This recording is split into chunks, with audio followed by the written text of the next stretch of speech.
¿cómo están? Mi nombre es Jenny Roxana Schiaffino Falconi, para los que no me conocen. Vamos a iniciar este módulo número 2, que es el módulo que está establecido para el procedimiento por desprotección familiar en el marco y frente a las modificatorias del Decreto Legislativo 1297. Vamos a dar inicio a esta ponencia estableciendo qué corresponde o qué comprende este módulo 2. Estamos hablando de las etapas del procedimiento, el plan de trabajo individual y las medidas de protección. Bien, el Decreto Legislativo 1297, desde su aprobación, ha tenido diversas modificatorias impulsadas desde el Poder Legislativo. Esto es que ha sido aprobado en el marco de propuestas de congresistas, propuestas legislativas, iniciativas legislativas que han planteado diversas modificatorias en el marco del Decreto Legislativo 1297. Como antecedente tenemos que el Decreto Legislativo 1297 se aprueba en el año 2016, pero entra en vigencia en el 2018. ¿No? 2018 en el mes de febrero. Desde ahí hacia adelante surgieron muchas modificatorias. Actualmente tenemos un marco de 83 artículos modificados. El Decreto Legislativo 1297 buscó una transición a lo que son los cuidados parentales respecto a niñas, niños y adolescentes que se encontraban en situación de desprotección familiar. El Código de los Niños y Adolescentes hablaba de un estado de abandono y también hablaba de tutelarizar.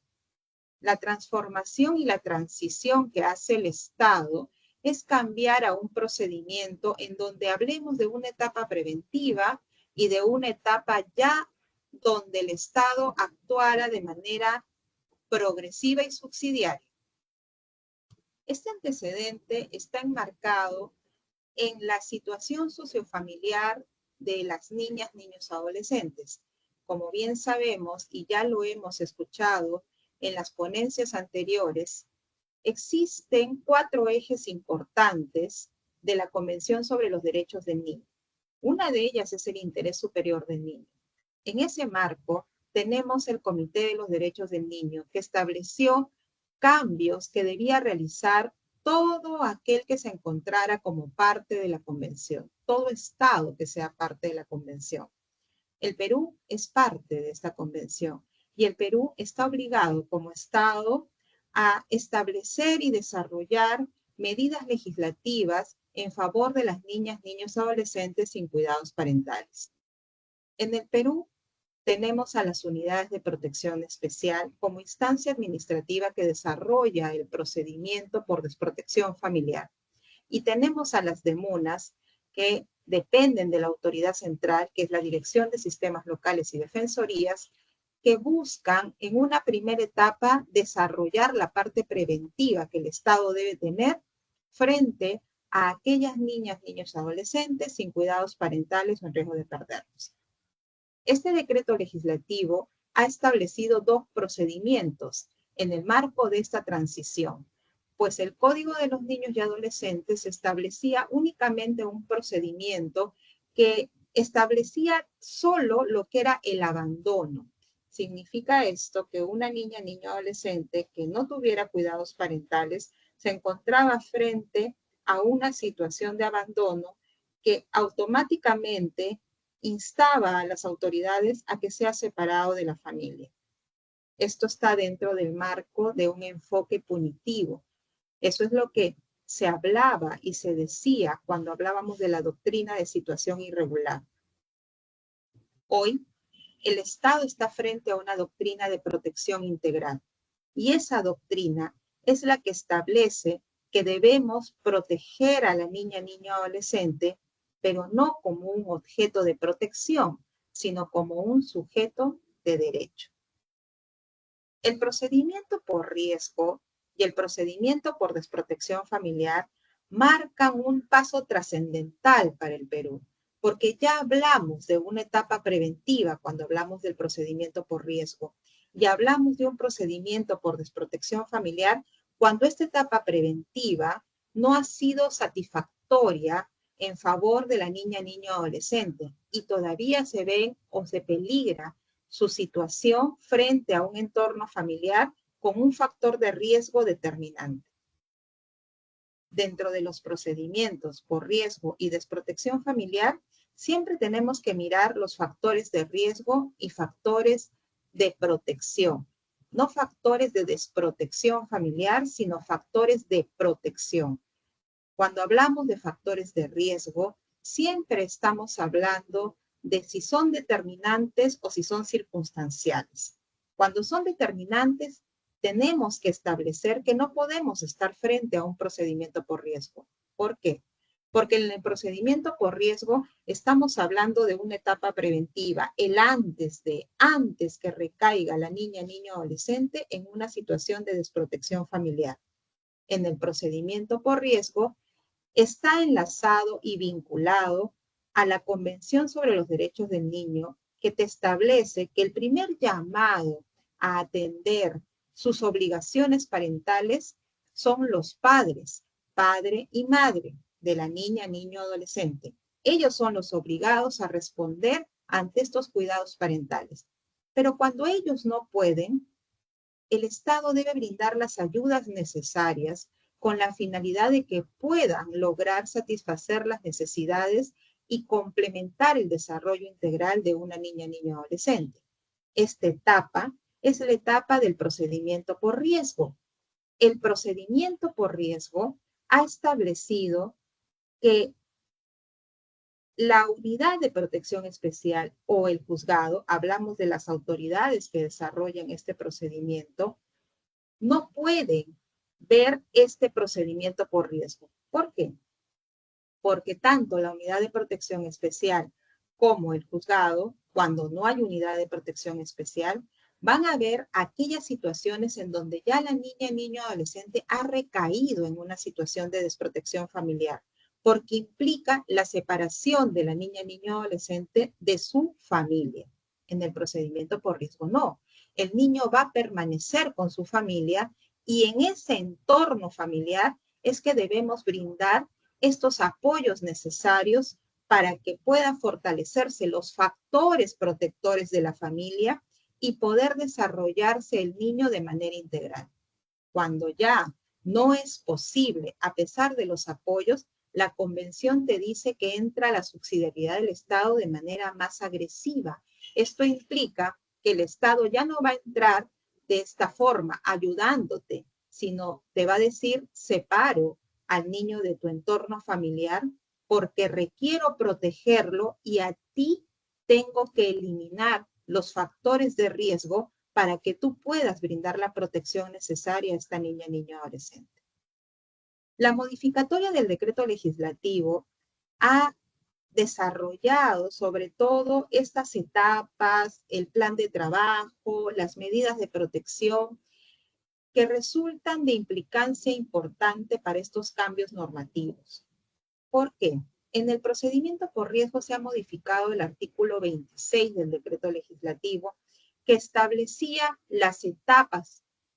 27 es, ahí hay un error de digitación. Es el artículo 27 del decreto legislativo que ha desarrollado y ha cambiado las etapas del procedimiento por riesgo.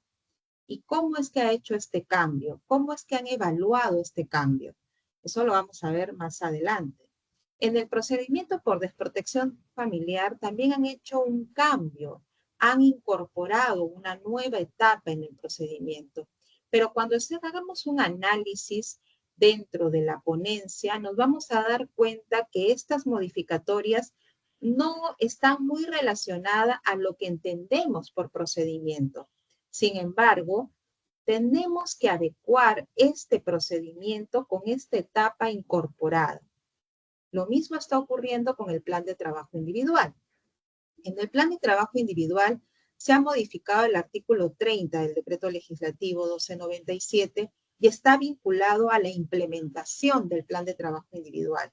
Y en el procedimiento por desprotección familiar se ha modificado el artículo 55, que está relacionado a la duración del plan de trabajo individual durante el paso de implementación. Lo mismo han hecho con las medidas de protección. En las medidas de protección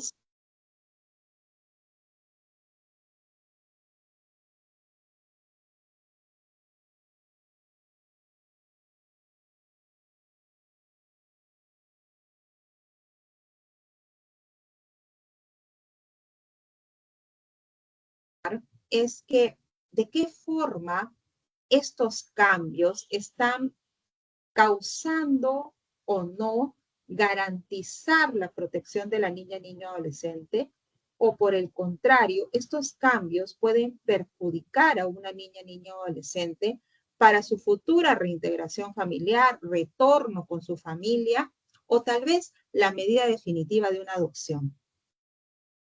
Tenemos que ponernos a pensar que el objetivo del Decreto Legislativo 1297 como una ley especial no busca que los niños terminen en una medida definitiva de adopción, busca que los niños se integren nuevamente a su entorno familiar o que se encuentren en un espacio seguro cuando se trata de un procedimiento por riesgo. Vamos a ir desglosando. Como les dije, hay diferentes modificatorias que se han presentado desde que se implementó el Decreto Legislativo 1297.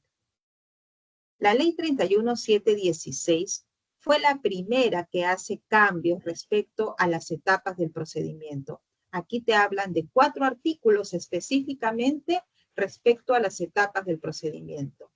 Anteriormente, el procedimiento por riesgo estaba hablando de una etapa de evaluación, implementación del plan de trabajo individual y seguimiento. Cuando hablábamos de la valoración preliminar, hablábamos de aplicación de la tabla de valoración, la implementación y la evaluación de la situación sociofamiliar de la niña, niño, adolescente. Esta modificatoria implementó en la etapa de evaluación una evaluación preliminar. Ya no habla de una valoración preliminar, sino una evaluación preliminar. Pero eso es posible. Eso es posible dentro del procedimiento por riesgo. En el procedimiento por riesgo, recuerden que está detallado que existe una fase de verificación preliminar, al igual que en el procedimiento por desprotección familiar, donde lo que buscas es investigar si dentro de la información que te han dado existen suficientes indicios para poder determinar un inicio de un procedimiento, el inicio de la actuación estatal.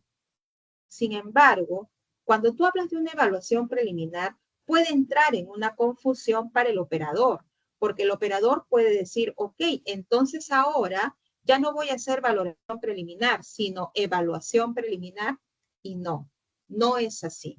Esta modificatoria no puede confundir, porque aquí estamos en etapas del procedimiento. Esto es ya cuando hemos iniciado la actuación estatal. Entonces, entiéndase que en las etapas del procedimiento continúa existiendo la etapa de evaluación en el procedimiento por riesgo, la etapa de implementación del plan de trabajo individual, la aplicación de la tabla de valoración de riesgo y se incorpora el registrar al menor de edad, es decir, a la niña, niño o adolescente, al registro de niñas, niños y adolescentes sin cuidados parentales o en riesgo de perderlos del MIN. Este último es un registro que existe ya como una base de datos en el Ministerio de la Mujer y que esto es manejado por la Dirección de Protección Especial. La Dirección de Protección Especial recoge la información a nivel nacional y esta información se consolida y responde a un registro. Este registro es el que tiene que incluir la última etapa. ¿Y cuándo va a darse esto? Cuando se concluya el procedimiento por riesgo. Confuso, ¿sí? Pero tenemos que entender que este registro no implica una nueva etapa, porque esto es una incorporación del niño a este proceso y este niño ya está incorporado desde que inicia la actuación estatal. Entonces, Cuando hablemos de registrar a la niña, niño, adolescente en este registro de niñas, niños, adolescentes, va a significar este registro que ya se da desde que inicia el procedimiento. Y cuando culmina, se va a tener que informar que ha culminado e incorporarse al registro. Pero también existe algo. Nosotros, como ministerio, debemos contar con un sistema integral, un sistema que reúna todas las características, necesidades, las etapas, los procedimientos, las resoluciones que correspondan a los procedimientos de niñas, niños, adolescentes sin cuidados parentales. Y aquí hay un detalle. Yo hace un momento les acabo de decir que los procedimientos por riesgo están a cargo de las DEMUNA acreditadas. Y entonces, si están a cargo de las DEMUNAs acreditadas, su autoridad central, si bien pertenece al Ministerio de la Mujer, no existe un registro específico para niñas, niños, adolescentes en situaciones de riesgo. Por lo tanto, se va a seguir utilizando el sistema que actualmente se mantiene para el ministerio hasta que se cree un sistema integrado e interconectado operativamente para en los casos de riesgo con las DEMUNAs acreditadas. En la evaluación preliminar, que es el primer cambio que hacen respecto a este procedimiento, están incluyendo una evaluación preliminar integral. Esto implica psicológica, física, educativa y otras, dice, que se consideren pertinentes para determinar la situación de la niña, niño, adolescente que se encuentra en situación de riesgo. Esto debe a ustedes, operadores y aquellos que no lo son, dar cuenta de que aquí estamos hablando de lo que antes decíamos valoración preliminar. Y lo que están haciendo es juntar lo que correspondía a la valoración preliminar en una evaluación preliminar. Entiéndase entonces, ¿qué etapas tenemos ahora? Evaluación preliminar, que va a comprender la misma evaluación sociofamiliar que hacíamos. La implementación del plan de trabajo individual y seguimiento, esta etapa no ha cambiado, sigue siendo la misma. La aplicación de la tabla de valoración de riesgo, téngase en cuenta que formaba parte de la valoración preliminar, pero al igual que en el procedimiento por desprotección familiar, va a ser transversal en todo el procedimiento. Y cuando hablamos del registro, es aquel que va a dar lugar desde el inicio de la actuación estatal a esa incorporación a una base de datos que va a permitir conocer en qué etapa se encuentra la niña, niño, adolescente, qué tipo de medidas se ha dado a la niña, niño, adolescente y qué procedimiento tiene la niña, niño, adolescente. Esto es lo que ha incorporado la Ley 31716 cuando habló de las etapas del procedimiento por riesgo. ¿Y qué pasó en el procedimiento por desprotección familiar? Pues algo muy similar. También hace un cambio, pero aquí incorpora, luego de la implementación del plan de trabajo individual y seguimiento de las medidas de protección, el registro de la niña, niño, adolescente en el registro del MIM. Este último, que es la etapa que se ha añadido, tiene la misma connotación y va a tener el mismo desarrollo y el procedimiento que se ha dado para lo que es riesgo. Significa que cuando culmine la etapa de la implementación del plan de trabajo individual y el seguimiento de la medida de protección, se va a tener que incorporar este registro del menor de edad en el registro de niñas, niños, adolescentes que se encuentra en la página del MIM. ¿Qué es lo que va a generar este cambio? Este cambio, esta etapa que se está incluyendo, ¿altera el procedimiento por desprotección familiar? Pues hagamos un análisis. Cuando hablamos del procedimiento por desprotección familiar, que es el inicio de la actuación estatal, estamos hablando de una primera fase que es la de valoración preliminar. ¿Eso ha cambiado? No. Eso no ha cambiado, eso continúa aún vigente para el procedimiento por desprotección familiar. ¿Esto qué significa? Que vamos a seguir teniendo una etapa de valoración preliminar que nos va a permitir, de acuerdo al artículo 18 del Decreto Legislativo 1297, determinar si iniciamos o no iniciamos el procedimiento por desprotección familiar o el procedimiento por riesgo. Ya ustedes en el módulo anterior han visto las actuaciones preliminares, que ha sido la modificatoria que se ha dado en el artículo 19. En estas actuaciones preliminares, recuerden que se ha aperturado tiempos y se ha utilizado la palabra resguardo. En estas actuaciones preliminares se habla de un inicio del procedimiento previo, pero como actuación preliminar para recojo de información. Recuerden, en el anterior, antes de esta modificatoria del artículo 19, se hablaba que cuando tú contabas con esta información, cuando te llegaba la información, los actuados, no cuando el niño estaba presente, sino cuando te llegaban actuados, tú lo que tenías que hacer y tienes que hacer, la autoridad competente debe revisar y verificar si con la información que tiene puede iniciar un procedimiento o no va a iniciar un procedimiento, ya sea por riesgo o por desprotección familiar. Las actuaciones preliminares, cuando se modifican, establecen este mismo párrafo, lo dejan intacto.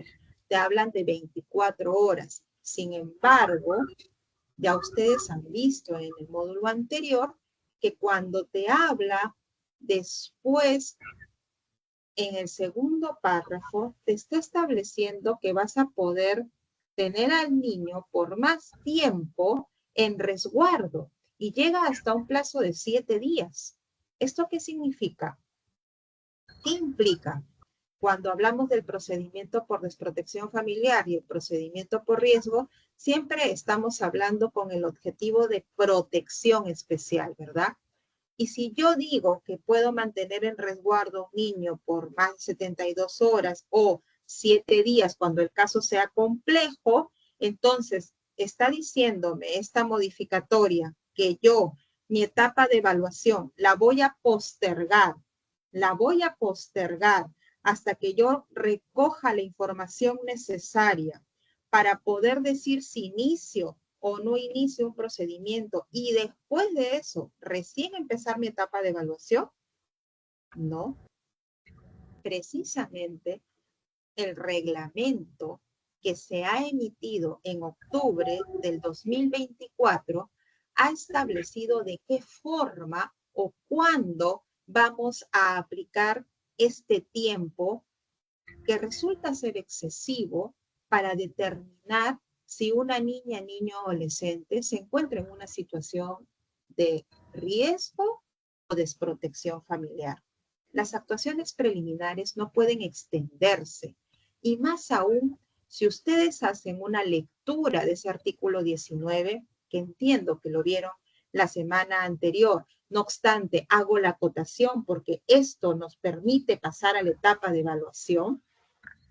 Cuando ustedes lo leen, van a darse cuenta que les dice, van a poder extenderlo por 72 y hasta por 7 días el resguardo de una niña, niño, adolescente, mientras que tú obtengas información cuando el caso sea complejo. Pero el último párrafo quedó intacto y dice, siempre que el niño no esté presente. Y entonces, ¿existe o no existe una contradicción? Existe una contradicción, porque si yo tengo al niño presente, ¿puedo yo dejar de brindarle protección a esta niña, niño, adolescente y establecer que se quede en resguardo solo porque necesito mayor información? Esto es garantizar su derecho, esto es interés superior del niño. Si hacemos un análisis, no, porque estamos diciendo que una niña, niño, adolescente se puede quedar 72 horas, 7 días, incluso hábiles, ¿no? Mientras que yo recojo como operador o como autoridad competente información que me permita determinar si una niña, niño, adolescente se encuentra en una situación de riesgo de desprotección familiar.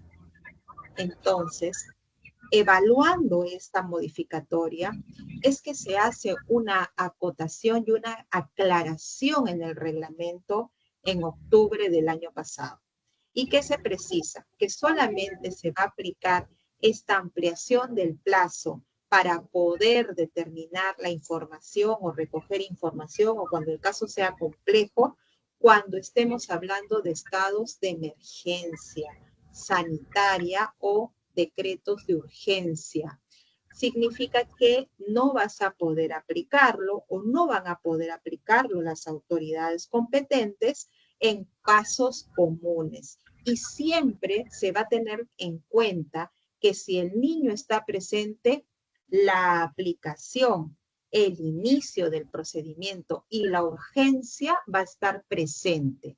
No voy a hacer esperar a la niña, niño, adolescente, mientras que como operador yo busco información, porque esto altera el interés superior del niño. Esto quiebra cualquier concepto relacionado al interés superior del niño y a garantizar una protección en favor de esta niña, niño, adolescente.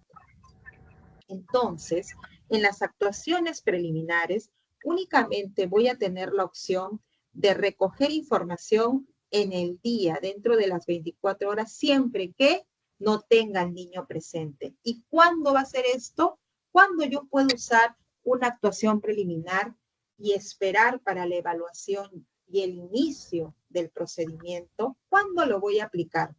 Cuando, por ejemplo, yo recojo información, recibo documentación y en esa documentación veo que me falta información o que existe una situación de urgencia que amerita que mi intervención sea inmediata.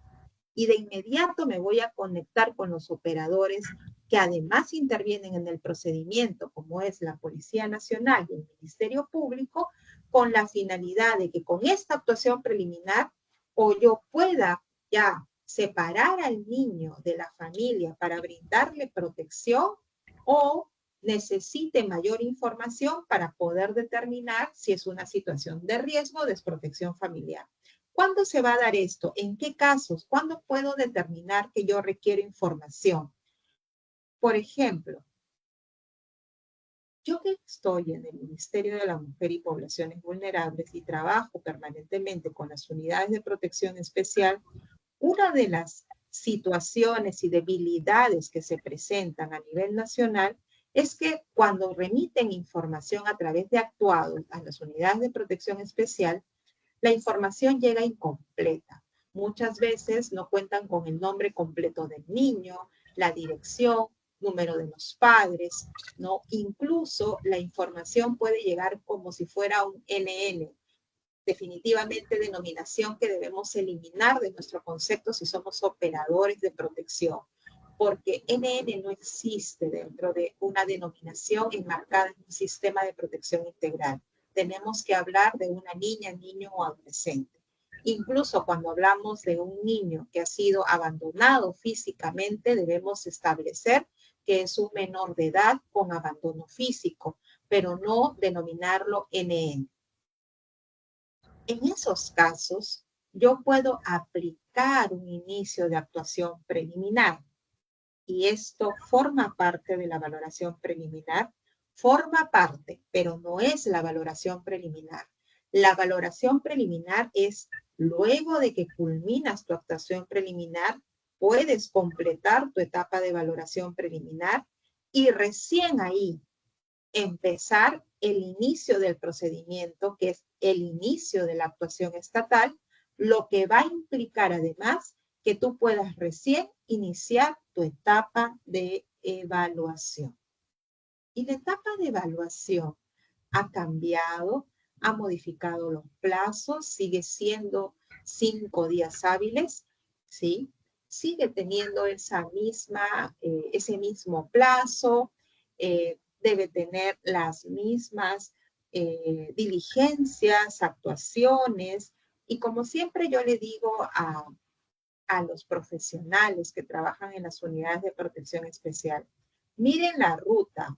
Cuando ustedes evalúan, no les están dando específicamente 5 días hábiles, Si ustedes evalúan, les están dando aproximadamente 21 días hábiles para que ustedes puedan llegar hasta la declaración de la situación de riesgo o declaración de la situación de desprotección familiar.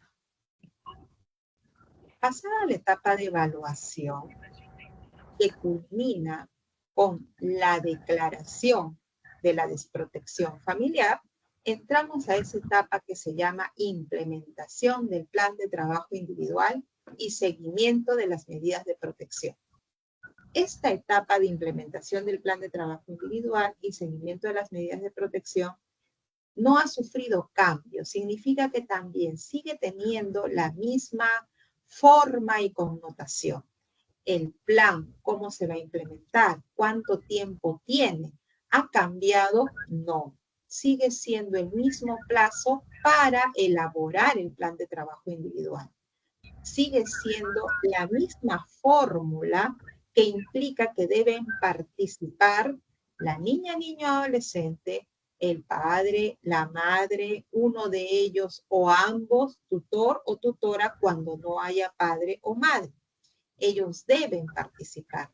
Hace poco, en una de las experiencias que he tenido con una unidad de protección especial, me decía, y así he recogido bastante información de muchas unidades de protección especial, que me decía, ¿qué pasa si durante la etapa de evaluación yo no puedo conectar a la familia? Yo no puedo recabar información de la familia. ¿Qué tengo que hacer? ¿Cómo voy a llegar a la declaración? ¿Y cómo paso a una etapa de implementación si no puedo en este momento encontrar a la familia y no puedo realizar las diligencias y actuaciones que me enmarca el decreto legislativo 1297? Y ahora también ha habido una modificación al respecto, ¿no? Ya se decía, podemos hacerlo a través de dictos en cualquier etapa y tienes que convocar a la familia. Pero agotando todas estas etapas, agotando todas las posibilidades para poder convocar a la familia y no logras ubicar a la familia, ¿tú puedes declarar la situación de desprotección familiar? Esa pregunta la voy a dejar porque esa pregunta la vamos a desarrollar en el siguiente módulo. Pero se las dejo para que ustedes la vayan analizando. ¿Y qué pasa si llego a la etapa de implementación? Y en la etapa de implementación me toca desarrollar el plan de trabajo individual y ya no logro encontrar a la familia, porque eso también pasa. ¿Qué pasa si encontré y estuve con la familia y interactué con la familia durante toda la etapa de evaluación? Pero llego a la etapa de implementación que me implica elaborar el plan de trabajo individual, que esto es parte de lo que ordena la resolución que declara la situación de desprotección familiar provisional. Una de las disposiciones que sale en la parte resolutiva es elaborar el plan de trabajo individual, ¿verdad? ¿Qué pasa en este caso cuando no está el padre, la madre, ninguno de ellos, y yo requiero elaborar el plan de trabajo individual con uno de ellos? ¿Qué puedo hacer? ¿Qué hago en esta etapa? ¿Cómo puedo desarrollar un plan de trabajo si no tengo a la familia de origen? No tengo a la familia de origen. Concepto básico que también ya lo han visto y que también ha tenido una modificatoria, ¿no? Una modificatoria que aclara lo que es familia de origen. ¿Qué pasa entonces cuando yo hablo de familia de origen no está y cómo desarrollo el plan de trabajo individual? La norma me está exigiendo, la norma me dice que el plan de trabajo individual debe tener la presencia de la familia. ¿Cómo desarrollo esta etapa? ¿Y cómo hago este seguimiento de las medidas de protección? Esta etapa no ha cambiado. Ya la vamos a ver más adelante en función a etapa, pero en función a plazos sí ha tenido unas modificatorias.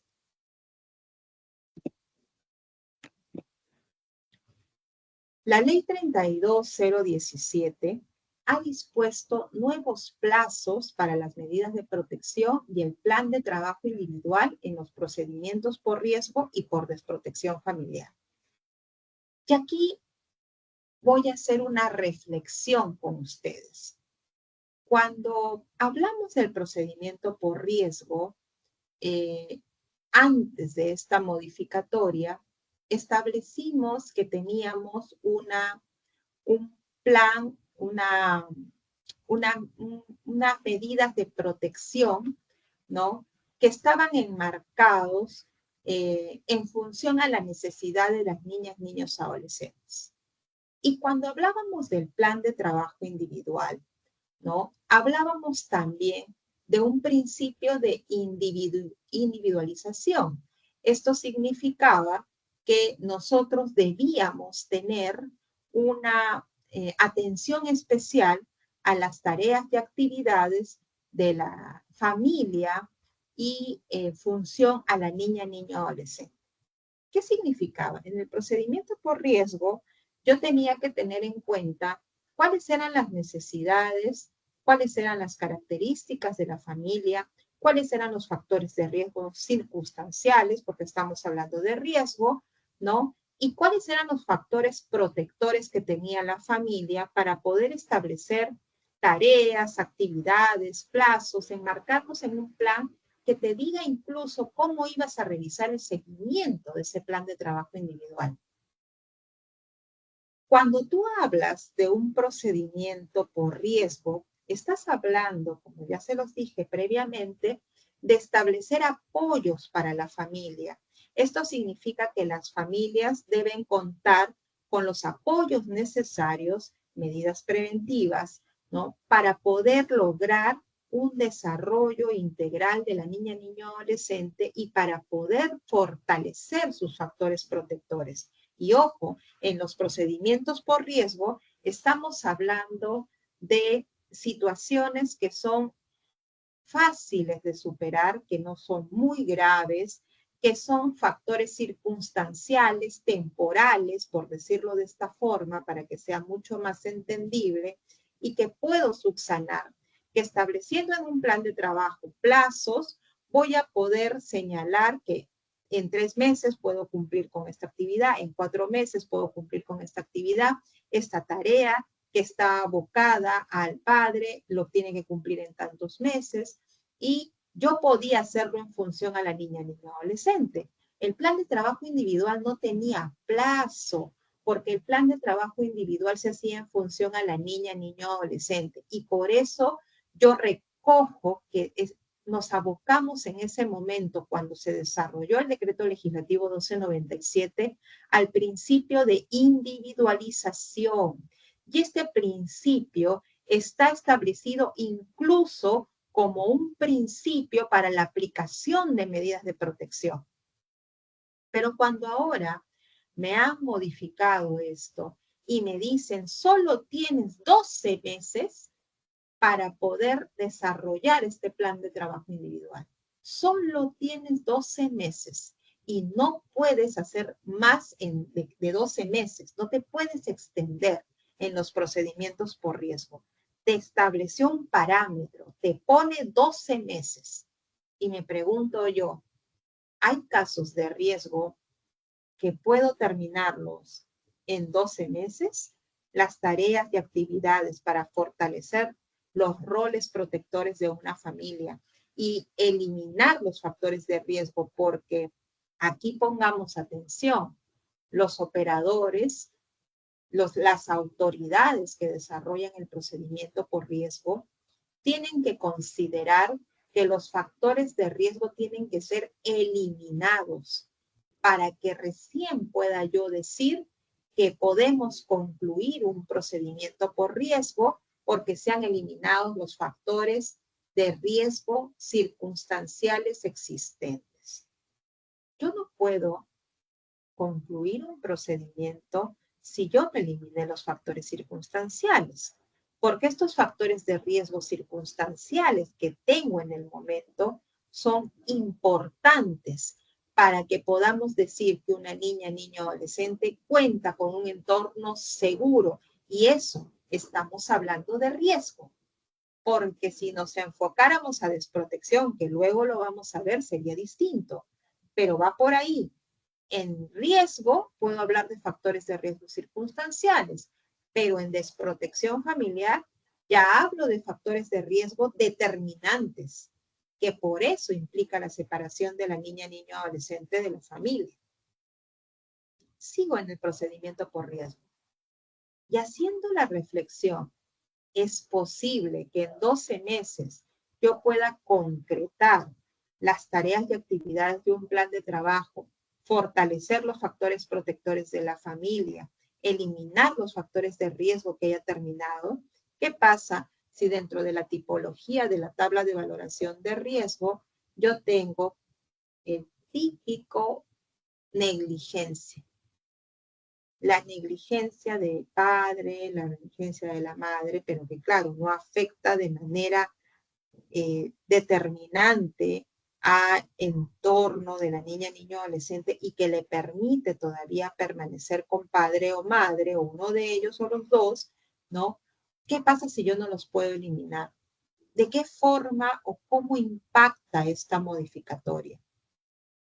La realidad nos dice que sí impacta, porque en 12 meses es muy poco probable que puedas culminar con los factores de riesgo, incluso siendo circunstanciales, y fortalecer los factores protectores de la familia.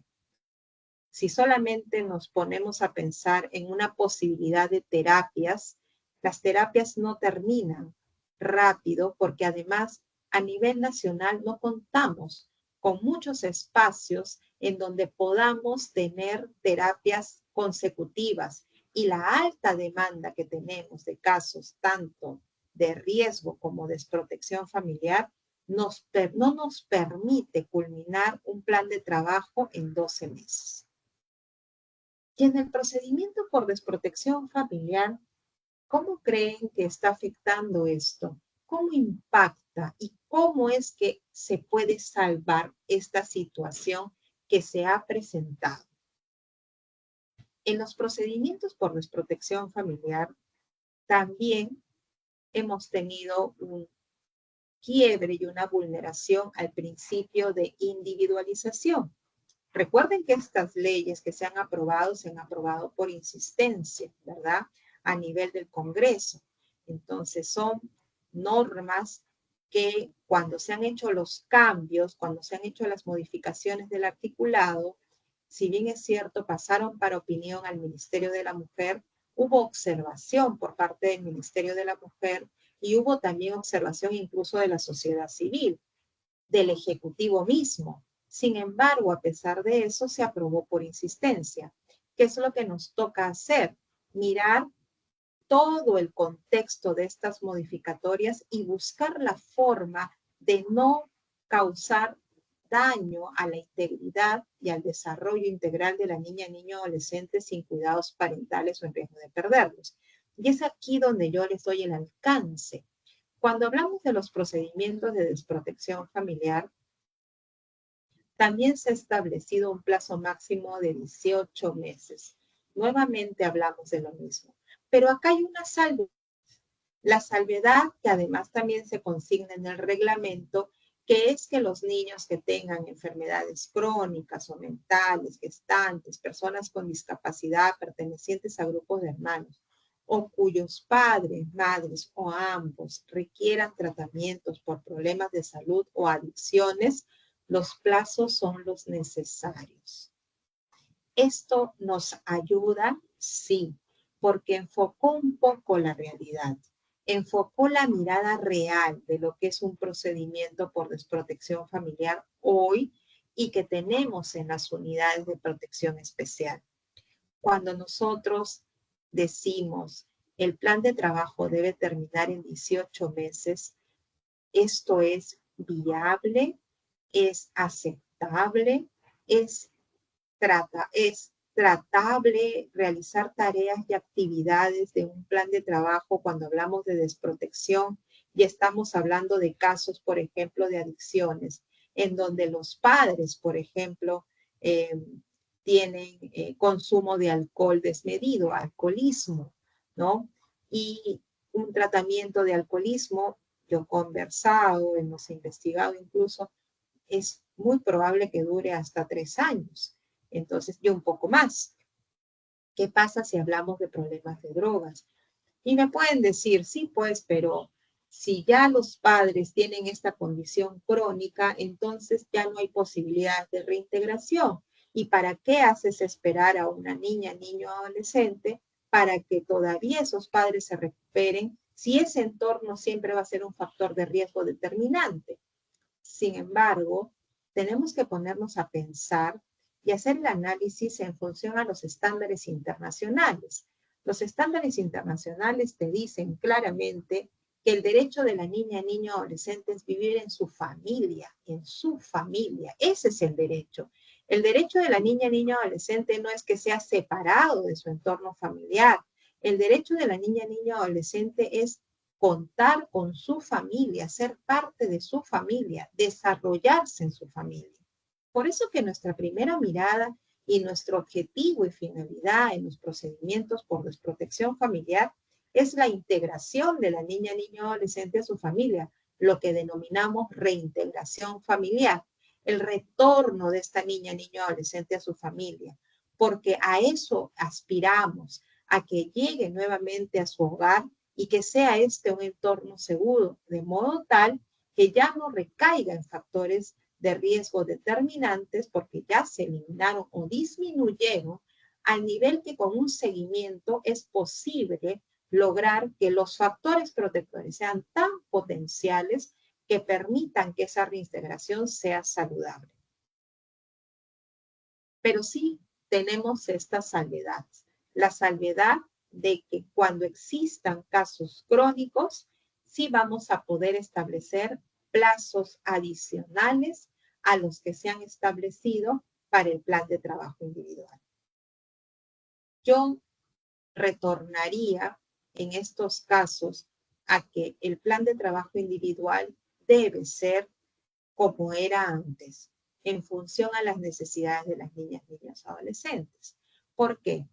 Vamos a irnos hacia el otro lado. Hay casos en donde sí necesitamos, tanto en los procedimientos por riesgo como en los procedimientos por desprotección familiar, plazos extendidos, ¿no?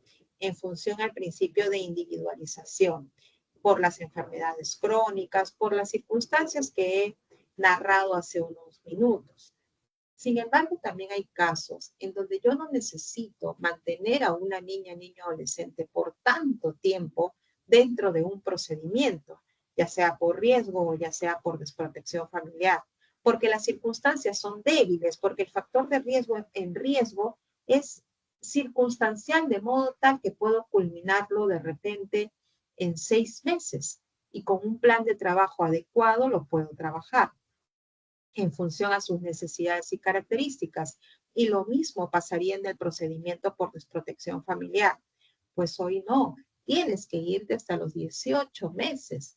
¿Y qué pasa si antes de los 18 meses yo ya cumplí con todo lo que dice el procedimiento por desprotección familiar?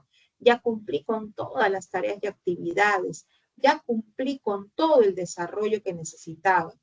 Voy a poder culminar. No, te dice que tiene que ser un plan de 18 meses. Esto está de alguna manera marcándose como algo imperativo para todos los procedimientos, que deben ser hasta ese plazo el desarrollo del plan de trabajo individual. Sí, impactante, impactante porque por un lado tenemos la necesidad de que debamos ampliar ese plazo y si bien nos han dado esa posibilidad, por el otro lado tenemos una exigencia de un plazo establecido para el plan de trabajo individual que también nos recorta la posibilidad de establecer en función al principio de individualización plazos adecuados y en función a las necesidades claras de las niñas, niños, adolescentes. El plan de trabajo individual por riesgo de desprotección familiar es de 9 meses y solamente lo vas a poder extender, ¿no? Para el máximo de 3 meses más. Y el plazo del plan de trabajo por desprotección es de 18 meses y se cuenta a partir de la emisión de la resolución. Eso es lo que está establecido. El contenido del plan de trabajo individual. Eso es más o menos lo que hemos venido de alguna manera desarrollando al momento que se realiza esta ponencia. Pero, ¿qué es lo que ahora vamos a tener que tener en cuenta?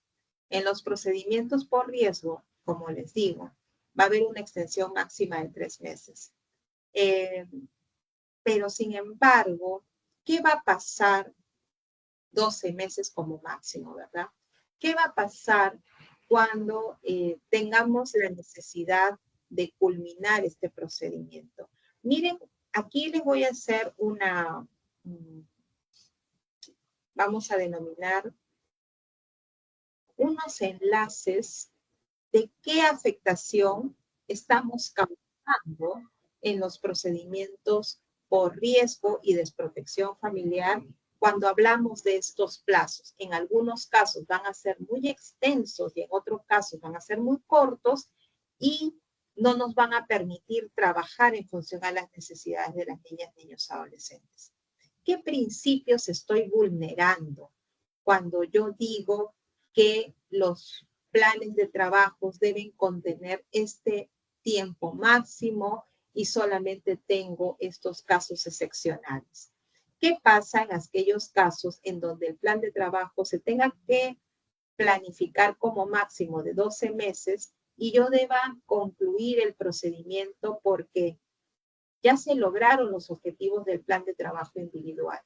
¿Qué va a pasar en esos casos? ¿Qué estoy afectando cuando yo continúo un procedimiento de una niña, niño, adolescente y sigo insistiendo en la familia, en plan de trabajo, cuando ya se superaron los factores de riesgo? Alguien me puede decir, sí, pero también pueden ser menos el tiempo que yo necesito, pero si llego hasta los 9 meses o lo extiendo hasta los 12 meses, ya culminé y ya no va a haber más factores de riesgo. Claro, se puede dar eso, pero ¿qué estoy afectando si yo realmente no necesito tanto tiempo para establecer tareas y actividades porque los factores de riesgo son solo circunstanciales? Estoy afectando el derecho de la niña, niño, adolescente de desarrollarse libremente en su vida familiar. Le estoy afectando. ¿Por qué? Porque estoy como autoridad de manera permanente. Y ahí vienen estos principios que también se ven afectados, porque entonces me estoy saltando estos principios y están constituyéndose en estándares internacionales y recomendaciones que ha realizado el comité a través de sus distintas observaciones. La observación 14, ¿no?, que establece además de cómo yo debo recoger incluso la opinión de la niña, niño, adolescente. Estoy afectando el principio de subsidiariedad del Estado para la actuación protectora que debe dar el Estado, la progresividad del Estado en estos procedimientos, en cómo debe ingresar en el procedimiento. El Estado es subsidiario.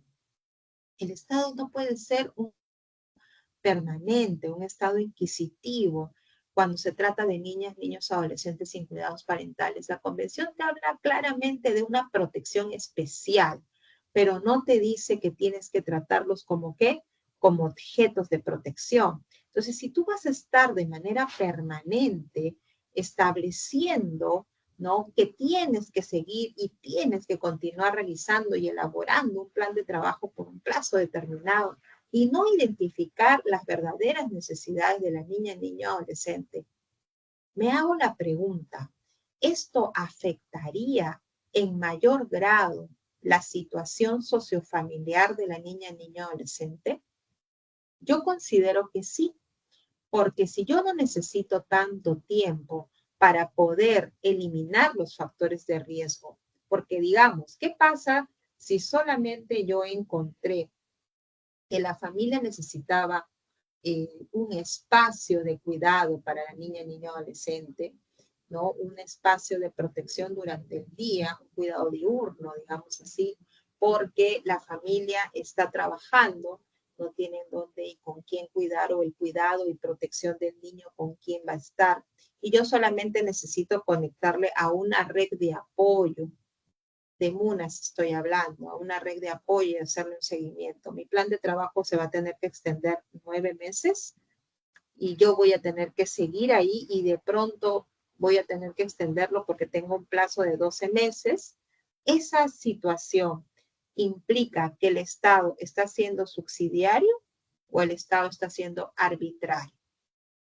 ¿O qué pasa si solamente ingresó el procedimiento y se convirtió en un procedimiento por riesgo por una supuesta negligencia de los padres porque no inscribieron a la niña, niño, adolescente al colegio, ¿no? No lo ingresaron al sistema escolar? ¿Qué hago en esos casos? ¿También me voy a extender 12 meses? ¿Me voy a quedar en los 9 meses? Ahí el Estado, nuevamente la pregunta, ¿es subsidiario o es arbitrario? Y me voy ahora a los procedimientos por desprotección familiar. Tal vez ahí 18 meses puede ser un plazo prudente, ¿no? Recuerden que teníamos en las medidas de protección un plazo de 18 meses que podíamos extenderlo por 6 meses más, ¿no? Cuando era necesario. Y entonces digo, claro, antes del procedimiento por desprotección familiar, el plan de trabajo, si bien estaba en función a las necesidades de las niñas, niños, adolescentes, las medidas de protección podían durar hasta 24 meses. Y en función de eso, el plan de trabajo tenía que modificarse, ampliarse, ¿no? Integrarse, aprobarse nuevamente, ¿no? Hacer cambios en función a la situación de la niña, niño, adolescente. Pero me pregunto también, ¿y qué va a pasar en aquellos casos en donde no estoy hablando de situaciones excepcionales? Por ejemplo, ¿qué va a pasar en aquellos casos en donde no estoy o no tengo a una niña, niño, adolescente con necesidades particulares o la familia de origen no tiene una adicción, pero sí requiere fortalecer los factores protectores y también requiere eliminar factores de riesgo que son determinantes? ¿Qué va a pasar en esa circunstancia? ¿Cómo puedo yo trabajar un plan de trabajo únicamente con un máximo de 18 meses cuando yo necesito hacer un plan de trabajo con un tiempo mucho mayor? Y aquí no termina la situación que impacta de este cambio, ¿no? Sino además tenemos que esto, cuando veamos las medidas de protección, también va a tener una colisión de cómo van a poder trabajar cuando ya no tenemos un plazo como el que teníamos antes en las medidas de protección y que además ya colisionan con el plazo del plan de trabajo individual. Y claro, la pregunta sería, ¿y cómo vamos a hacer ahora? ¿Y qué podemos aplicar ahora?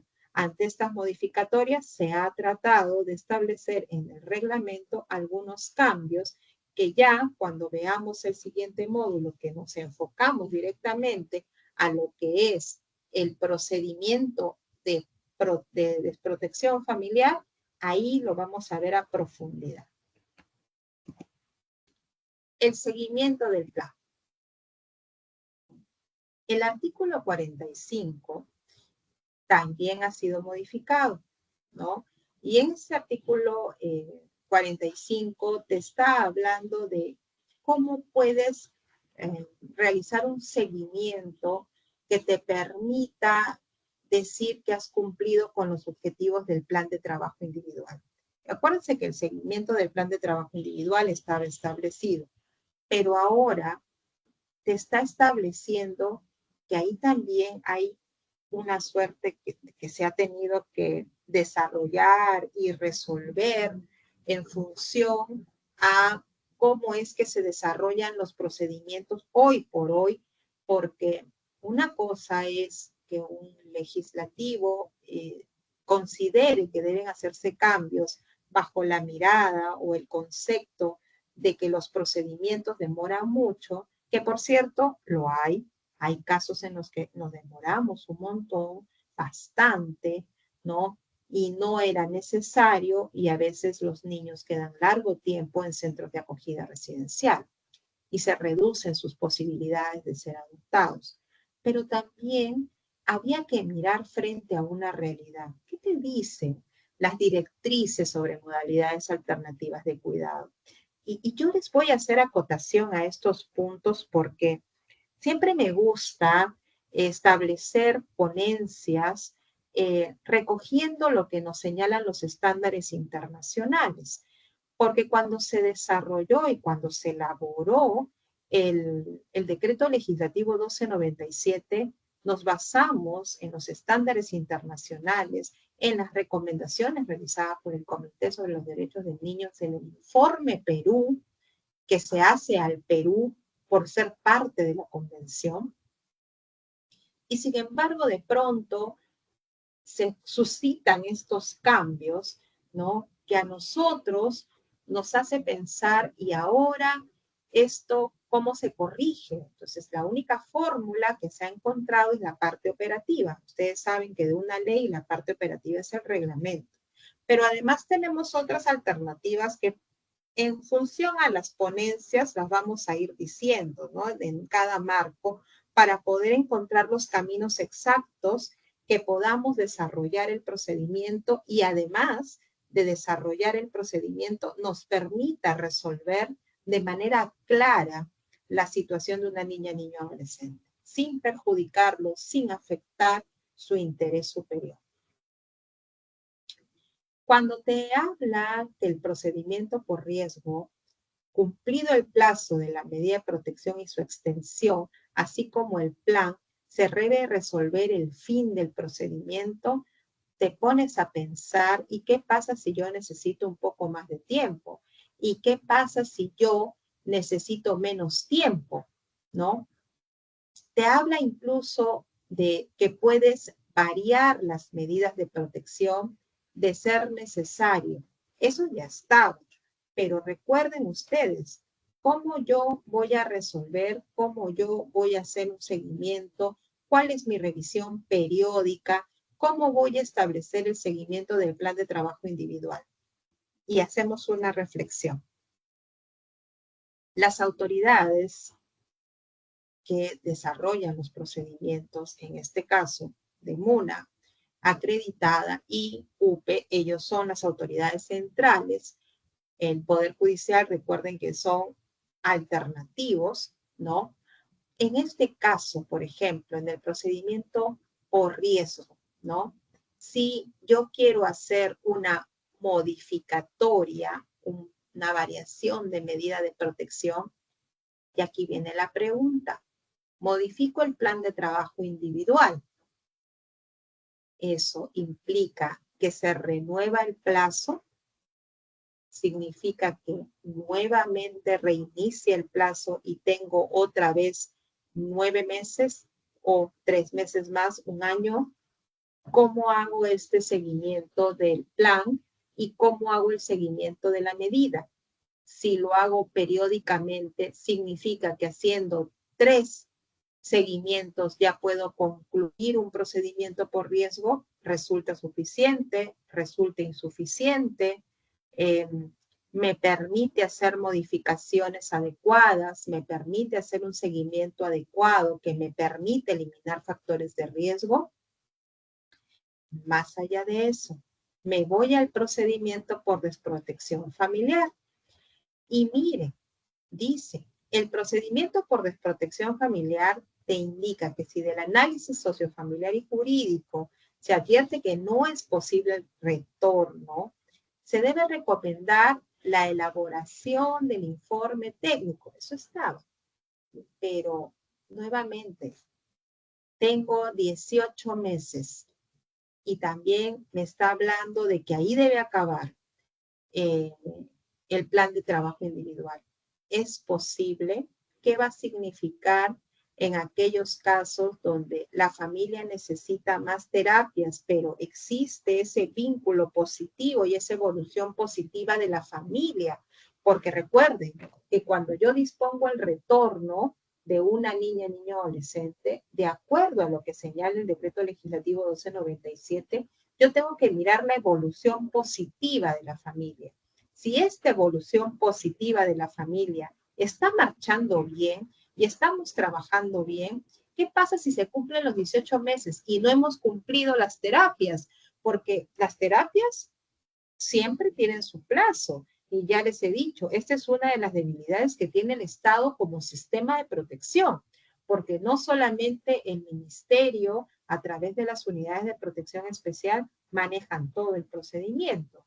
Recuerden que tenemos que tener otros sectores que también tienen que involucrarse para la implementación de un plan de trabajo individual y para una medida de protección eficaz. ¿Qué va a pasar si todavía nos falta? ¿Cómo puedo hacer? ¿Qué me va a tocar hacer para este seguimiento?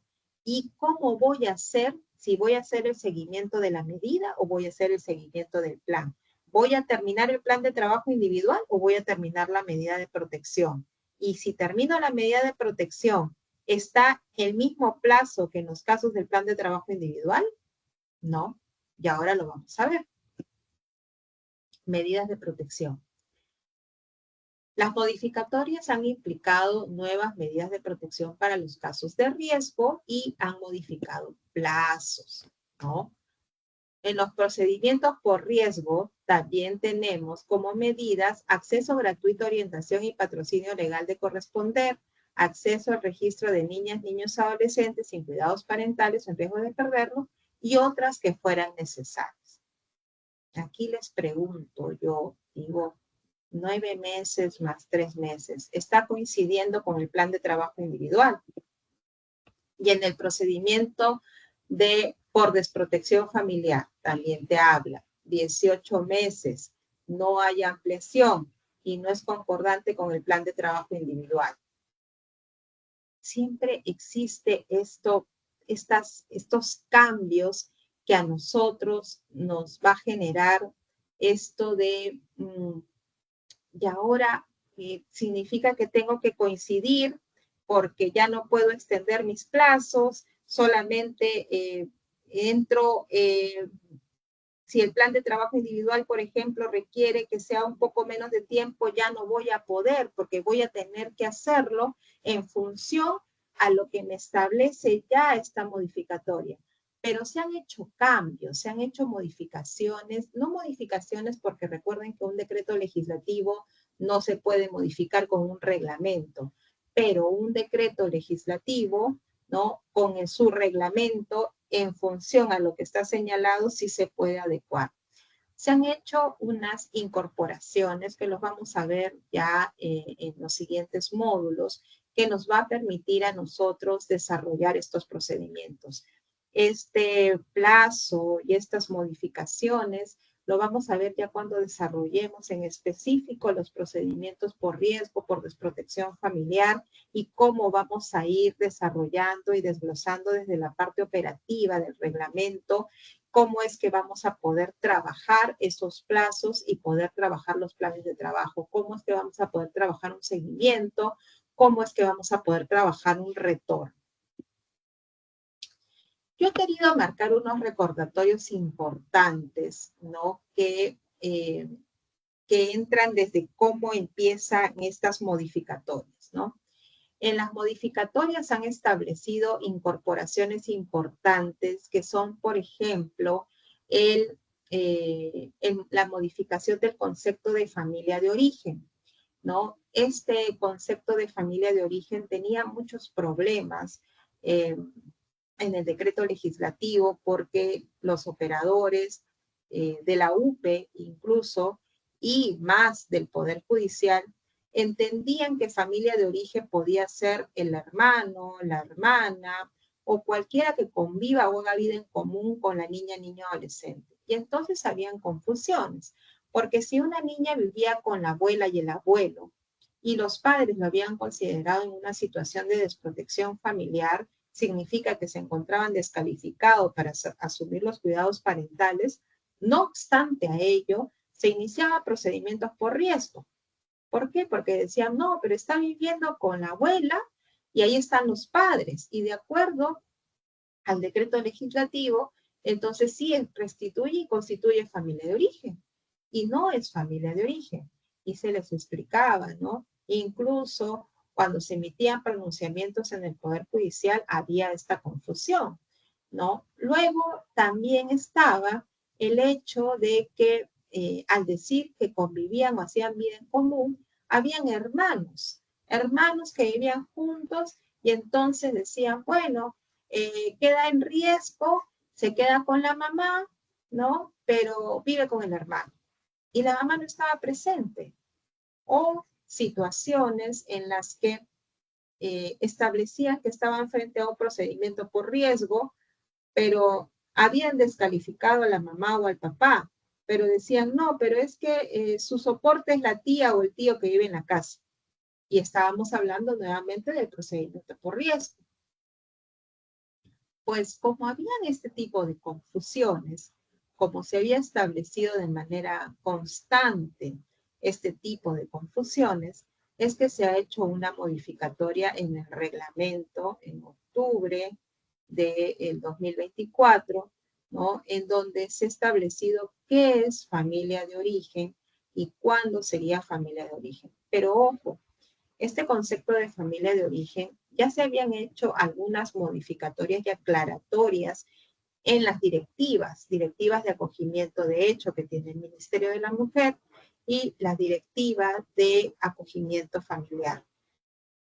En los conceptos y en las definiciones ya estaba establecido cómo era y cuándo se hablaba de familia de origen.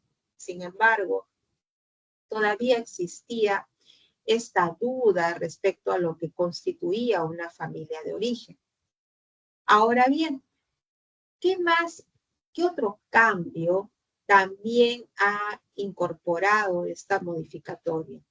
Los derechos de la familia y derechos de las niñas, niños, adolescentes.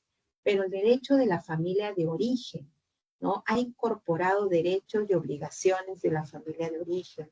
Eso también es importante. ¿Por qué? Porque ha incorporado una obligación que tienen los padres al respecto. Hay una precisión respecto a la omisión de asistencia familiar. Estos son conceptos abiertos, ¿no?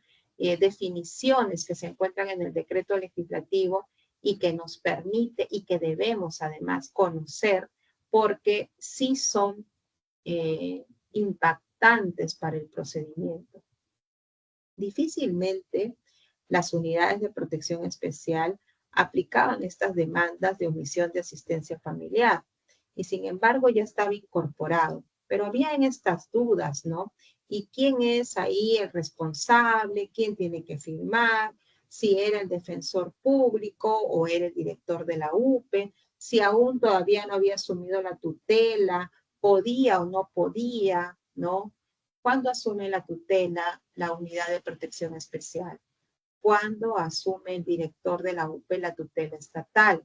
¿Cuándo es que yo puedo o no puedo demandar alimentos al padre que no otorga estos alimentos a los padres? Ojo, a los padres, ¿no?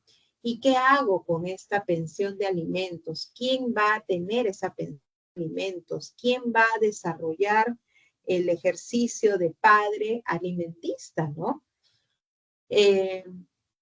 Este concepto de omisión de asistencia familiar, la demanda no necesariamente la tienes que incorporar a partir de la tutela, tienes que emplear a partir del defensor público, puede hacerlo el director de la UPE, ¿no? Y debe hacerse en función a las necesidades de las niñas, niños, adolescentes. Se va a nombrar a una persona, un administrador de esa pensión de alimentos para que sea distribuido en favor de la niña, niño, adolescente y sus necesidades. Dentro de las obligaciones de la familia de origen se ha incorporado esto, se ha incorporado además un artículo dentro de los derechos de las niñas, niños, adolescentes, referido a las niñas, niños, adolescentes en situación de calle. Y ahí, recordatorio importante para las autoridades, ¿no? Que desarrollen este procedimiento y si en este en este módulo y en esta presentación, sé y tengo conocimiento que se encuentran presentes operadores de UPE, consideren, ¿no?, que cuando estamos hablando de chicos en situación de calle, que es un derecho que les asiste una atención, también hablan de reintegración y reinserción. Y aquí va a entrar un concepto, por eso mi lámina dice claramente recordatorio importante, que nosotros en el Ministerio de la Mujer trabajamos reintegración familiar. Las autoridades del MIN que desarrollan el procedimiento trabajan reintegración familiar. ¿Trabajan reinserción social? No. Los chicos en situación de calle van a tener una atención especializada, es su derecho, pero trabajamos reintegración familiar y se va a tener que establecer en sus planes de trabajo incorporaciones o componentes que les permita desarrollarse en su momento para cuando se incorporen nuevamente a la sociedad. Y va a tener que estar enmarcado en función a sus necesidades y características particulares, pero que no se van a trabajar como reinserción social, sino se van a trabajar como el concepto propio que debe manejar una unidad de protección especial, que es la reintegración familiar. Además, se han incorporado conceptos, o no conceptos, sino se ha hecho una suerte de incorporación en la mayoría de los artículos sobre interés superior del niño. Si ustedes van leyendo, van a ir encontrando que en muchos artículos se modifica para incorporarse la palabra interés superior del niño. Esos artículos son propios de las definiciones, pero esto no altera realmente el procedimiento, más altera el procedimiento lo que hemos mirado precedentemente. 3 puntos importantes, ¿no? La etapa de diligencia especial. En esta etapa de diligencia especial, estamos hablando de la opinión de la niña, niño y adolescente.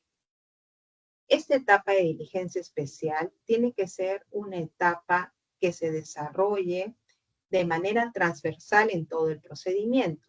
Cuando hablamos de la opinión de la niña, niño, adolescente, siempre decimos que debe desarrollarse en una diligencia especial. En el decreto legislativo 1297 no se establecía con claridad cuáles eran las etapas en donde tenían que intervenir la audiencia especial, o en donde tenía que desarrollarse la audiencia especial. Esto tal vez son 3 puntos que yo recojo como importantes porque teníamos muchas dudas al respecto. Y creo que si tenemos que hacer un análisis de estas modificatorias, estos 3 puntos para mí en la lectura y en el trabajo que realizo diariamente, porque los que me conocen o los que saben de mi persona, tienen conocimiento que participo en la elaboración de normas. Y eso me permite hacer un análisis de esta normativa, a la cual, ¿no? Como les dije, he mirado muchos aspectos que a mí me parecen que podrían o han podido causar una afectación al interés superior.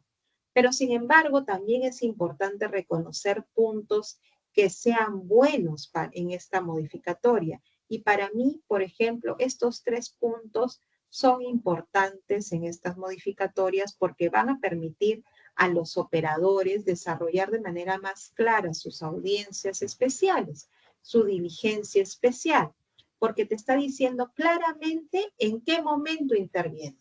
¿En qué momento debes recoger esa diligencia especial? ¿En qué momento recoges la opinión de la niña, niño, adolescente? La diligencia especial, todos saben, y los que no, aquí vamos a saberlo, está referido a la opinión de la niña, niño, adolescente en función al procedimiento.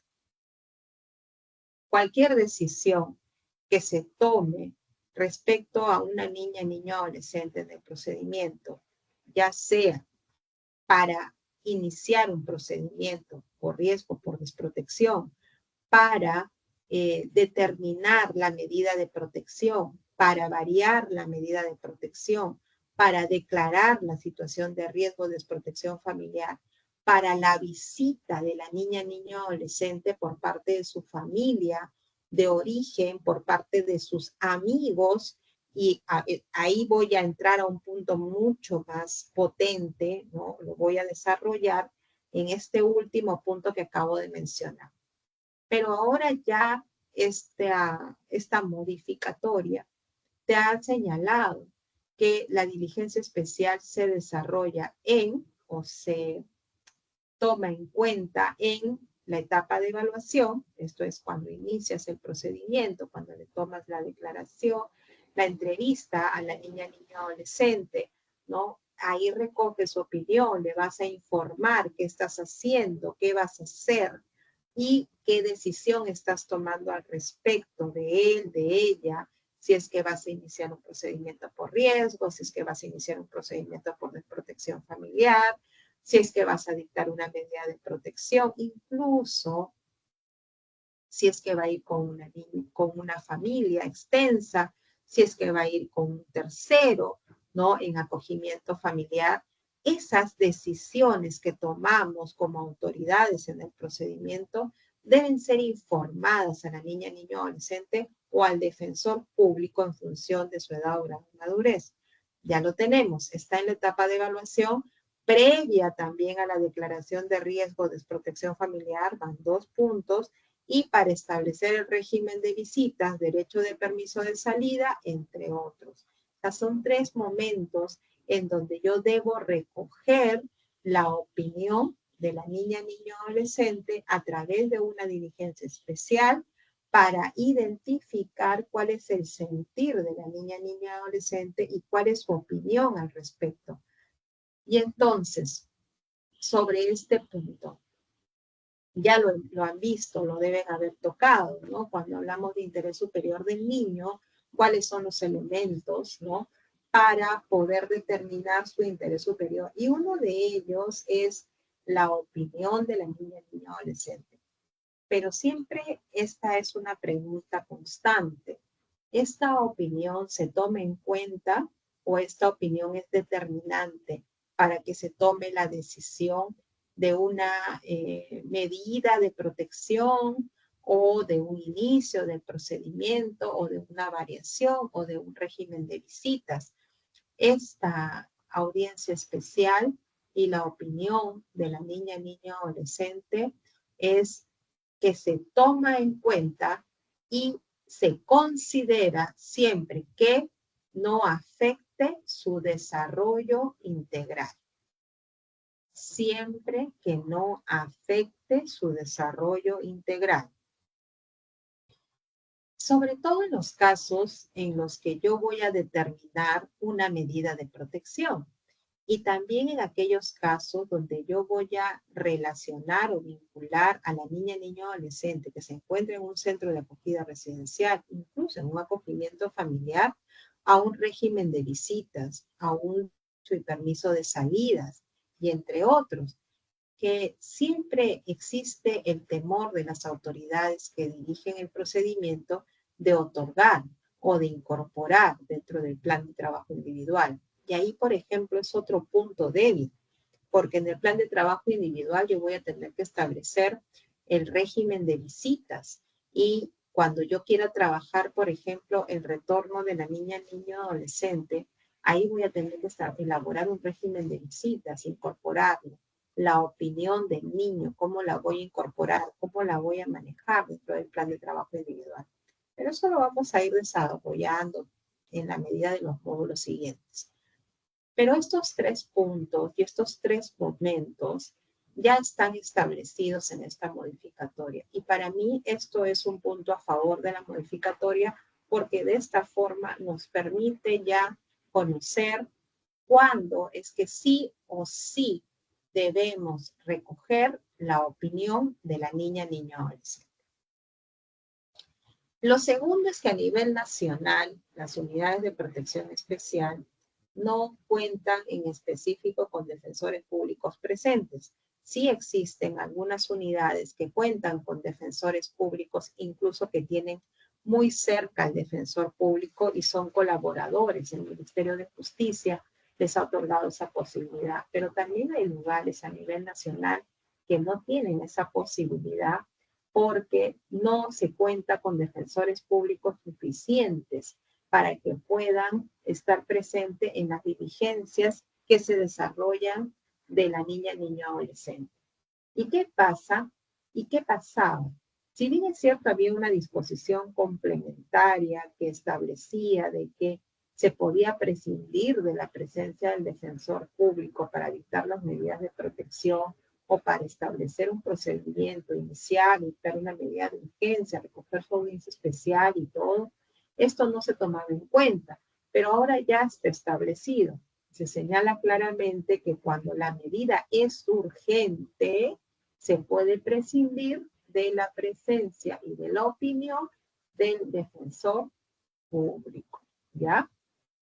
Y también hay algo más, y que lo he puesto como punto 2 porque también me parece importante, porque también es una de las preguntas constantes que se han hecho, ¿no? En función a estas medidas que se dictaron en el estado de emergencia por el COVID, ¿no?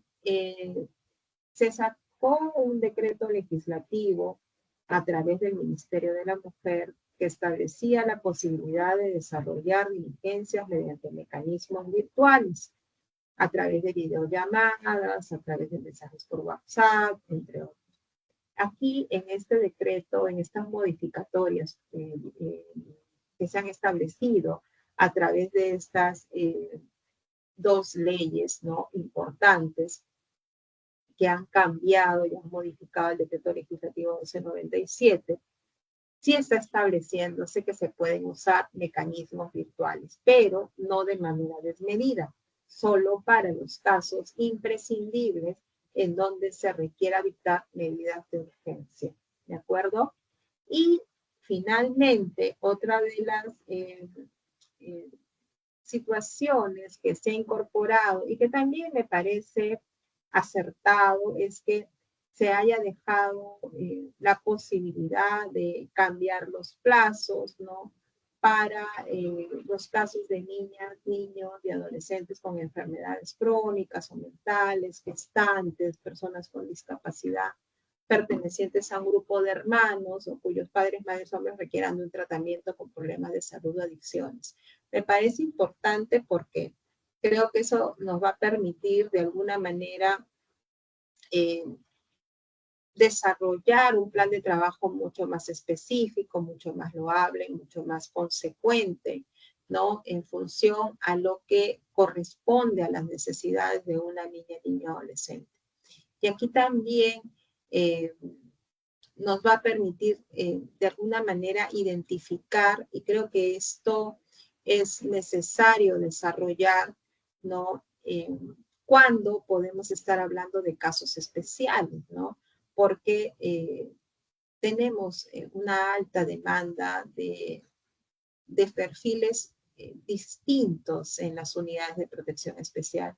Y algo que siempre yo menciono a nivel de operadores y a nivel de actores que intervienen en los procedimientos por riesgo y desprotección familiar es que desde la creación de las unidades, en su momento Dirección de Investigación Tutelar, luego Unidades de Investigación Tutelar, luego pasan a la transición de unidades de protección especial y las 25 unidades de protección especial que existen actualmente a nivel nacional, siempre lo menciono. Conforme han ido pasando los años, ¿no? Hablamos del 2014 para adelante, estamos hablando de 8 años, a partir incluso de la implementación del decreto legislativo 1297, ¿no? Y estamos hablando de 11 años en que han habido cambios, ¿no? Y no solamente en la situación de las niñas, niños, adolescentes, sino también de las familias, Y si todos identificamos cambios, también podemos decir que a partir de la pandemia, culminada la misma hacia adelante, nuestros casos de niñas, niños, adolescentes se han agudizado, se han vuelto multiperfiles, ¿no? No tenemos casos únicamente de niños en situación de abandono físico, no solamente casos de niños que han sido víctimas de violencia, sino también tenemos casos de niños que ingresan con multiperfiles. Esto implica que pueden estar en abandono físico, también pueden estar con problemas de salud mental. Nos han llegado diferentes perfiles a las unidades de protección especial que hacen difícil, ¿no? Hacer el trabajo que requerimos. No se cuenta con suficientes familias acogedoras para poder lograr medidas de acogimiento familiar para estos perfiles, ¿no? Si bien es cierto, tenemos las posibilidades de acogimiento profesionalizado, a nivel nacional contamos con una familia que está incorporada como acogimiento profesionalizado, pero no contamos en específico con familias que puedan cubrir a estas necesidades de estas niñas, niños, adolescentes.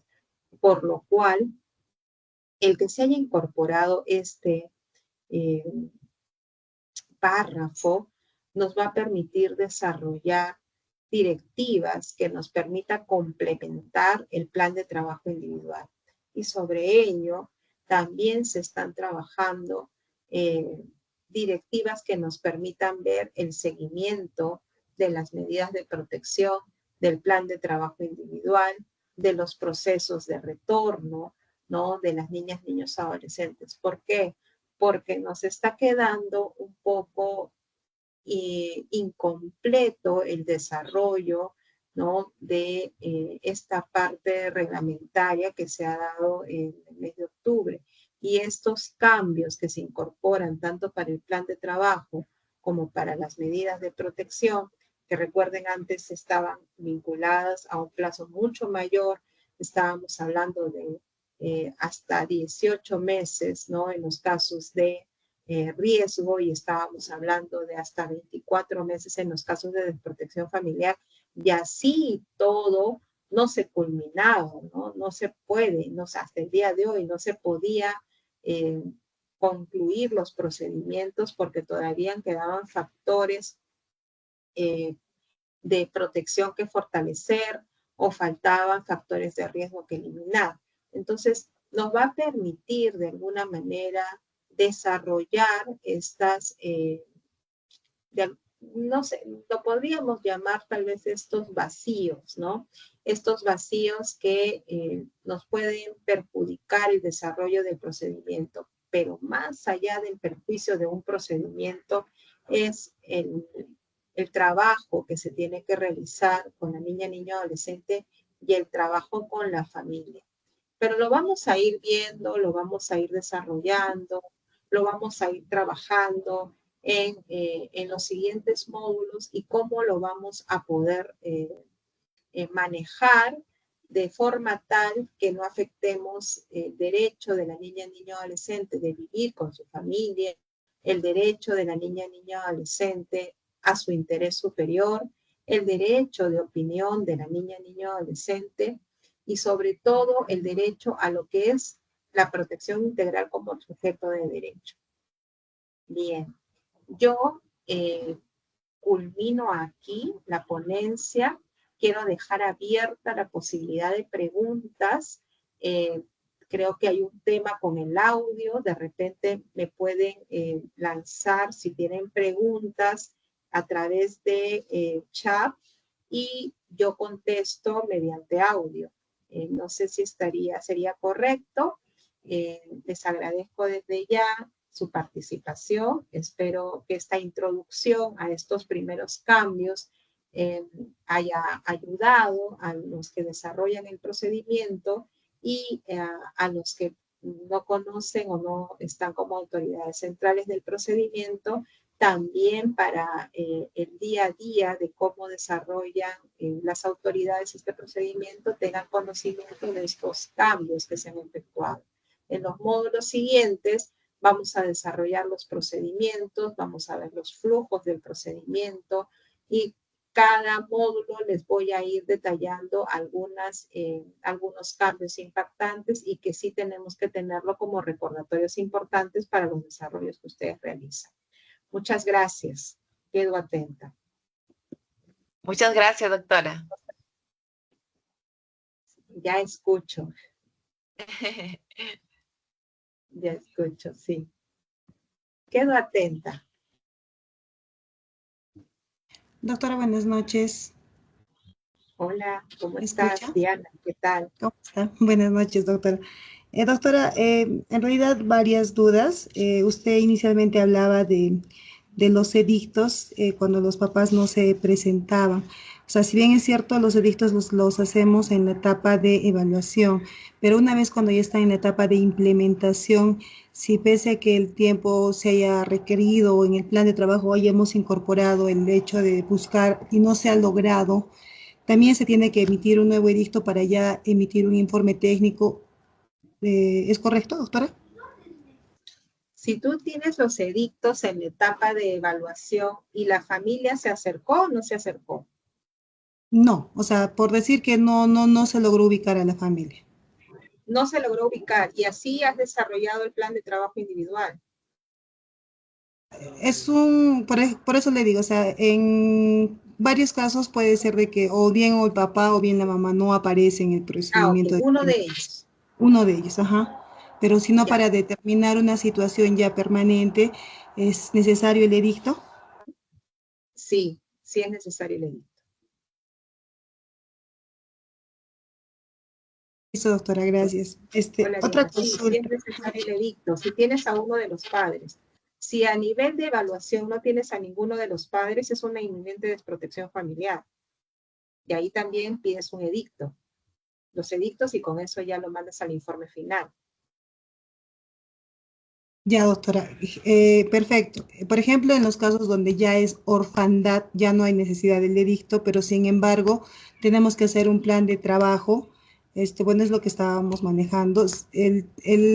Luego para emitir un informe técnico. O sea, la consulta va, nosotros para emitir el informe técnico tenemos que presentar nuestros informes. Ahora, el juzgado no siempre responde de acuerdo a lo que dice el decreto, ¿no? Por ejemplo, 7, 8, hasta más meses se demora en responder si está adecuada la recomendación que estamos dando como unidad de protección especial. Sin embargo, los PTIs posteriores, porque tenemos 5 días para realizar un PTI posterior a la declaración o a la aprobación del juzgado, doctora, para esto, si en caso se demorara 6 o 7, 8 meses, tenemos que volver a hacer otra evaluación a los NNAs, porque, bueno, tenemos en cuenta de que, por ejemplo, un informe psicosocial, sobre todo psicológico, puede variar en 3 meses o en 6 meses, ¿no? Entonces tenemos que volver a actualizar esos informes para una nueva emisión de un plan de trabajo ya para posterior al informe técnico. El plan de trabajo se modifica siempre que hayan cambiado las circunstancias. Eso no ha cambiado, ¿no? Si tú has mandado y la demora no es una demora de parte de la autoridad que emite el pronunciamiento, no tienes que hacer una modificación del plan de trabajo individual. Esa es tu pregunta. No tienen que hacer una modificación del plan de trabajo individual. El Poder Judicial toma sus tiempos, sí, pero tú emites el pronunciamiento en el plazo que te han establecido. Ahora, naturalmente, si varían las circunstancias y te observan ese informe y regresa, tú tienes que reevaluar. No, porque el informe final ya te está diciendo la evaluación que has hecho para determinar legal, social y psicológicamente que ese niño ya no tiene posibilidad de retornos con su familia. No estás hablándome del informe final. Ya eso es un informe que está solicitando una medida definitiva. Solamente tú podrías variar el plan de trabajo individual cuando durante ese trámite o declarada la situación de desprotección ya a nivel judicial, se presentara una situación distinta que te permita variar la medida de protección o que varíen las circunstancias. Pero en ese caso no. Listo, doctora. También, por ejemplo, como usted hablaba de los plazos de tiempo de desprotección de los PTI, son 18 meses. O sea, ¿qué pasa cuando después de los seguimientos que se realizan, el progenitor aparece faltando un mes para que se tome una decisión ya permanente? Entonces, se supone que nosotros solo tenemos 18 meses para después pronunciarnos sobre una situación ya permanente con el informe técnico, ¿correcto? ¿Podría hacerse una ampliación más de 6 meses más excepcionalmente, o ya sobre lo que se tiene que emitir un informe técnico? Eso es lo que estábamos hablando, ¿no? Que lamentablemente ya tenemos plazos establecidos y nos restringe el tema de ampliar plazos, ¿no? Te habla 18 meses y ya no hay más plazo, salvo para los casos de enfermedades crónicas, adicciones, ¿no? Y ahí podrías hacer una ampliación excepcional del caso, pero ya no va a haber más plazo. Pero ese punto lo vamos a ver cómo lo podríamos manejar en los siguientes módulos. Ya, doctora, muchas gracias. Tenemos que buscar alternativas, ¿no? Ustedes ya vieron interés superior del niño. Ya saben que hay 3 conceptos y uno de ellos es que es una norma de procedimiento. Es un adelanto.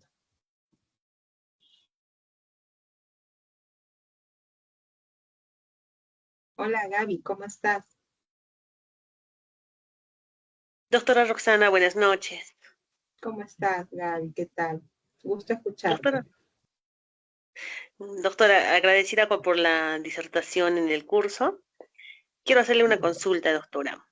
Dime, ¿Es Gaby. posible, es posible aprobar un plan de trabajo sin la participación de los progenitores porque no se ha logrado ubicar, se desconoce de su paradero, pese a los intentos que se han hecho con las demunas, con la misma UPE para ubicar y visitar al domicilio? Sin embargo, la progenitora no se apersona a la UPE, y tampoco en las visitas se logra ubicarla. Entonces, ¿es No posible, logras doctora, aprobar? ubicar, no Sí, logras ubicar y tampoco tienes al niño, tampoco has podido evaluar. no, la adolescente está en un centro de acogida residencial. Ok, ya. Sí puedes trabajar el plan de trabajo, pero ya estaría enfocado a una desprotección familiar inminente, ¿no? Inminente. Porque si los padres no intervienen, no se apersonan, hay desinterés, hay una desobligación de los cuidados parentales, puedes trabajar con el centro de acogida residencial, estableciendo la excepcionalidad porque no hay padres, y además ya no te vas a enfocar a una reintegración familiar, ya tendrías que enfocarte a una inminente desprotección familiar.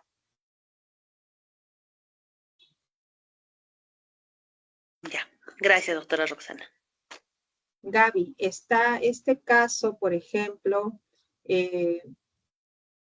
tú me dices que no has ubicado y que no quieren o no quieren acercarse, ¿verdad? No, doctora, se conoce que esporádicamente acuden al centro de acogida residencial donde se encuentra la adolescente a visitarla.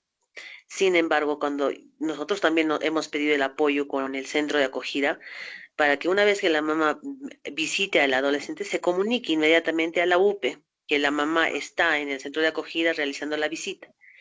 Sin embargo, no hemos tenido esa respuesta por parte del centro de acogida. Y cuando le indicaron a la señora que la UPE la está buscando y que es urgente que vaya y se apersone a la oficina de la UPE, la señora ya no ha vuelto a visitar al adolescente. Desde ahí ya hemos perdido el contacto, ya ni con las visitas a su hija, ¿no? Y el centro de acogida residencial tampoco ha podido realizar ningún tipo de visita ni trabajar con ella. No, el centro de acogida residencial sí ha realizado la visita y sí ha ubicado, pero cuando nosotros, por parte de la UPE, se ha ido y se ha hecho la visita, no se ha ubicado a la señora. Y los Ok, vecinos han indicado que esporádicamente viene a ese domicilio. ok, mira, ¿y has aprobado el plan de trabajo, Gaby? No. Está pendiente de aprobación, doctora, porque es la única progenitora. Ya, ¿y cuánto tiempo tiene el adolescente en el CAR? Ya, esta es su modificatoria del PTI. Hemos O sea, modificado ya un tienes reciente un plan PTI. previo aprobado. Sí, ya hay un plan previo aprobado. Ya, y ese plan no fue con la mamá. Ese plan sí fue con la mamá. Cuando anteriormente otros profesionales integraban el equipo, sí fue con la mamá. Ya, a ver, ya hay mayor información. Entonces, me dices que ya has aprobado un plan de trabajo individual, ya te encuentras en etapa de implementación, la adolescente sigue en un centro de acogida, que lo que quieres hacer es modificar el plan. Sí, porque la adolescente ha sido trasladada a un Ya, CAR ok, especializado. ok. Sí puedes modificar el plan sin la presencia de los padres. La elaboración es la que te exige la presencia de los padres. La modificación ya no. Sí puedes modificar. Entonces puedo aprobar esa modificatoria. Por supuesto, sí puedes. Ya, Pero la gracias, doctora. pregunta tiene que ser exacta, pues. Sí Gracias, puedes. doctora, por la aclaración. Sí, Sí puedes aprobar. La elaboración te exige, pero la modificación no, porque tú puedes modificar las circunstancias. ¿Qué pasaría si los padres fallecen? ¿Qué pasaría si es que la adolescente ya no tiene, ahorita con lo que me estás contando, ya no tiene posibilidades de reintegración? ¿A cuánto tiempo ha desaparecido la mamá? desde diciembre ya no conocemos de su paradero. Enero, febrero, marzo. Hay que tratar de verificar la situación porque si no, esa modificación del plan, ¿a qué va a estar dirigido? ¿A la desprotección familiar, judicial, a nivel judicial? Sí, a nivel judicial. ¿Qué edad tiene el adolescente? 15 años. Mm, Es madre adolescente. ¿O no Sí. tienes posibilidades de modificar la medida tampoco? No, porque no hay ninguna familia extensa interesada en querer acogerlo. Ok, ese plan de trabajo modifícalo, pero incorpora preparación para la vida independiente, ¿ya? Ya, ya, doctora, como uno de los objetivos dentro del plan. Sí, uno de los objetivos, preparación para la vida independiente en coordinación con el Centro de Acogida Residencial. Exacto. Ya, doctora, muchas gracias. Ok.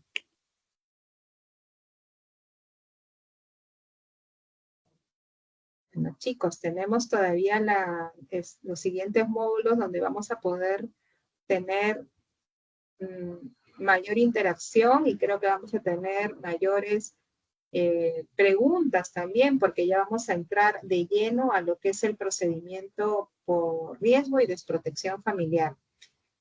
Yo no sé, Beatriz, si aquí finalizamos. Sí, Les doctora. agradezco.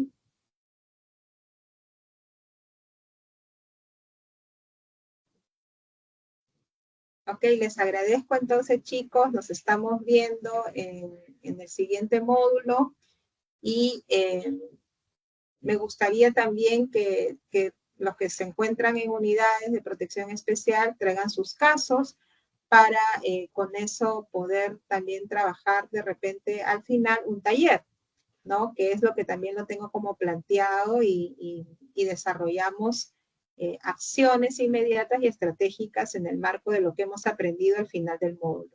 Espero que estén de acuerdo con eso. Sí, También doctora, Beatriz, espero que muchísimas estés de acuerdo gracias. con eso. Gracias, doctora, por acompañarnos y también a todos los participantes. Muchísimas gracias por la exposición de hoy, doctora. Gracias. Gracias, chicos. Que tengan buenas noches. Muchas Y gracias, bonito doctor. fin de semana. Buenas noches. Gracias, doctora. Buenas noches. Buenas noches. Gracias, doctora. Gracias, doctora Roxana. Buenas noches. Gracias. Tengo más chamba.